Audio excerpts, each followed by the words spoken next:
இன்னும் 3 மாசம் அளவுல உன் கண்ணுக்கு வந்து நிற்கும். சரியா?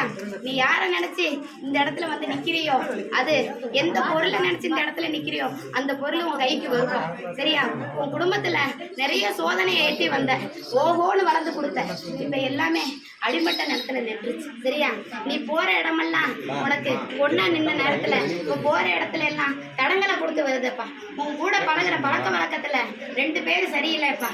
உன்னோட எண்ணத்துல உன்னோட தொழிலையே அடிவகத்திலே கைய வைக்க பாக்குறாங்க. அதை பார்த்து நில்லு. ஒரு ஆளை நான் விலக்கி கொடுத்துட்டேன், ஒரு ஆளு நிக்குது. சரியா? பார்த்து சூதானமா இருந்துக்க. உனக்கு வண்டி வாகனம் 3 மாசம் அளவுல ஒரு சின்ன சிக்கலை வந்து கொடுத்தது. சரியா? அந்த ஆபத்து மறுபடியும் உனக்கு வந்து தேடி நிக்குதப்பா. சரியா? அந்த ஆபத்து வண்டி வாகனம் போகும்போது தனி கையில எப்பயுமே இருக்கட்டும். குடும்ப சூழ்நிலையில குடும்பத்துல சின்ன சின்ன பிரச்சனை நிக்குது. உன் மேல வீணான ஒரு சொல்லு வந்து நிக்குது.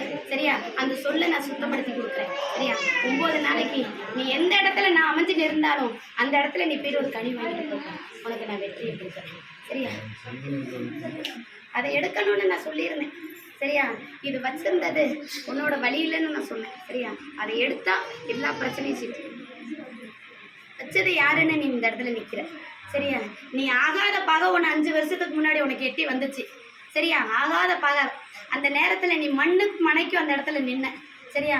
அந்த நேரத்தில் தான் உன் இடத்துக்கு உனக்கு வினை வச்சு அன்னைக்கே சாட்சி கொடுத்த நேரத்தில் 2 நேரம் நீ விழுந்து எந்திரிச்சிட்ட. சரியா? அடுத்த நேரம் நான் விட மாட்டேன். என் மண்ணில் காலை வச்ச யாருக்கும் கெட்டது நடக்க விட மாட்டேன். இது என்னோட சத்தியம்.